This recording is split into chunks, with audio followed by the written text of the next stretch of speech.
I can afford any money manager I want, and you are as knowledgeable as the money manager that I have. I'm very impressed with your ability to explain these concepts. There are certain people that are only going to listen to you. They now have access to, I'm telling you, world-class information.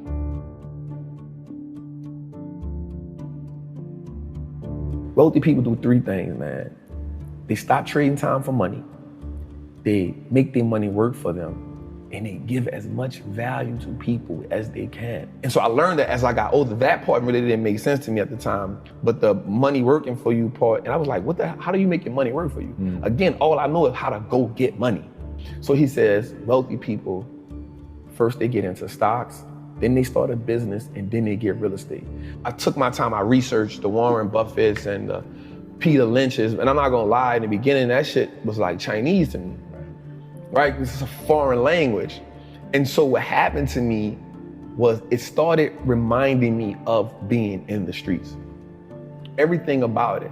And I heard this term one time that said, the real gangsters are on Wall Street. Once you know how something works, then you can get good at it. But if you, and I really think the vast majority of humanity, and I don't care what class you're in, the vast majority of humanity does not understand how the world works.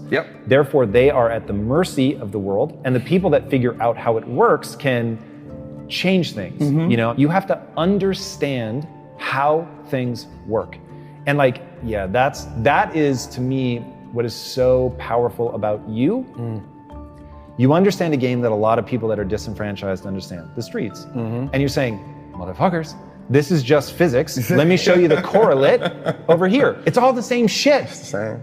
That's it. And so that's important for me, the understanding the basics and the fundamentals. Like once you start understanding the fundamentals, you give yourself power. Because you now understand, like you said, you see how the machine works, right? And so most people look at the machine and marvel and say either, like most people look at the stock market, 98% of the people who I know look at the stock market and say, yo, that's not a game I can play. I'm staying away from it. And so the way it's set up is, the world is set up, well, listen, cool, I don't even want you to play. Just give me your money, I'll play it for you. So when we look at like banks, like we understand that banks don't necessarily work in our favor, right? So banks only give us 0.05% interest on the money we have there. Well, we can get 8% just by putting our money in an index fund. So why would I just sit my money in a bank and let the bank make all the money? Because all they're gonna do is invest the money for you. So they now operating as the plug. They operate now as the man who, I'm gonna front you this, I'm gonna make my money, I'm gonna take the cut, I'm gonna give you just enough to keep coming back. I wanna go to the plug. Who is the plug? The stock market, right? And so once I understood the fundamentals of like, the most important thing too, is we don't understand how money works. That's a whole different language in its own. The relationship with money in my community is you make money just enough to pay bills. And so once you get tired of paying bills, you say, you know what? I need to treat myself to something, right? No matter if I gotta go in debt, no matter if I need to treat myself to something to take this misery away. So you treat yourself to something that you can't afford at the time, right? But it makes you feel good in the moment. And so because it makes you feel good, you say, you know what? I'm living. This is a reprieve from everyday struggle. Let me get back on the hamster wheel. And so the sacrifice now becomes hard because now you're saying, I gotta work and never get that reprieve. I'm not willing to do that, right? And so that's the mindset comes in and say, everybody around me had the same problem. No one represented the solution. So if I don't change something, I'm only going to end up like everybody else I know. Somebody has the solution somewhere. There's too many people out here living the life of their dreams that I'm watching. They know something I don't know. And the only thing that they had was access to a different type of information. So once I went and got the information, I now wanted to sing from the mountaintop, like, yo, look at this dope thing I found. Everybody can be a part of it. And then when I showed it to people, they was like, that ain't it, bro. I'm not about to do that. And so I realized how powerful it was for me to, one, become economically like powerful in my mind. Because the thing about investing, especially in stocks, is that piece of ownership of everything that I use now makes me say, well, if I own that Apple, God, I don't care about buying an Apple phone. If I'm gonna wear Levi's and I'm gonna wear Timberlands, if I can own VFC Corp, then I own the stuff that I'm buying. I'm okay with that. Like that subtle shift in my mindset changed everything for me. Because now I was after just owning everything that I consumed. In the beginning, that was my introduction to the game. Let me just own everything I consume and then I'll feel okay. Owning a stock is like, it's owning a percentage of a great business. And so once I understood that concept, I understood that the key to wealth is through ownership. Like that was one of the things that made it click, because I studied the wealthy people. The key to building wealth is not how much you can work. You can't work your way to wealth. You gotta invest your way there. And all wealthy people, Black, white, Asian, Chinese, they own a whole bunch of shit. The people who aren't wealthy is because they don't own nothing. You only have your money sitting in cash. If your money is just sitting in cash, realistically, you're becoming poorer every day.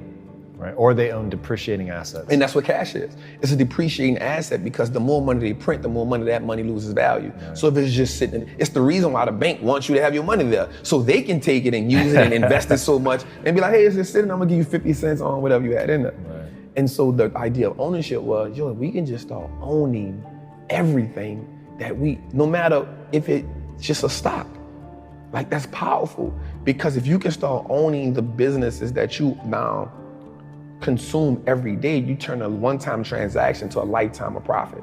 Because if I go to the store and buy a pair of Nikes, that's a one-time transaction. In order for me to get something from them again, I gotta come back and buy another pair of Nikes. But if I own the Nike stock, long as I own it, it's a profitable vehicle for me. So that one-time transaction can become a lifetime of profit if I own that business. And another great thing about the stock market is it makes me pay attention to the world. And so now I understand what's going on in the world. I started learning business cycles, market cycles. You know what I'm saying? Like, because now I can understand, yo, this is okay. Things are going out of business. Okay, we're in this cycle. Okay, people are hiring. Okay, we're in expansion cycle. And so now I took an economic class on my own without just understanding the world. And so you start understanding when something is happening in China. Okay, something happening in China, so I own Apple. Apple has 20% of their revenue in China. Okay, they might take a little hit right now. What do you say to people that don't think they have enough money to invest? So the important thing for me to tell them is start where you are. You build a mansion, you build an empire, you build it brick by brick. Like you start with $25. If you can do $25 a month, that's cool. If you can do $25 a week, that's cool. Because what happens is, once you start understanding the power of how your money works, you'll start saying, yo, I don't need to do that because that's taken away from this. That 25 will now become $50. Guaranteed. That 50 will now become 100 because you're gonna start doing more with less.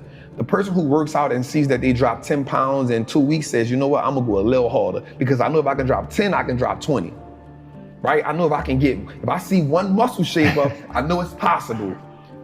The word possible is so powerful. Possible changes the game. Instead of it being impossible, we now say I am possible or I'm possible. That changes the dynamic. So the first mindset is saying, invest in your first stock. It don't have to be a winner. It doesn't have to be a home run. It can be an AT&T stock that costs $26 right now. It may not be the best investment in the world, but you started, right? And the great thing about anything is you can't be great if you never go to practice. You can't hit 81 if you never get in the gym. So just get in the gym and then find somebody who can teach you. Be dedicated to understand the process. Warren Buffett said he reads 500 pages a day. We have to understand the power in learning and being educated, man.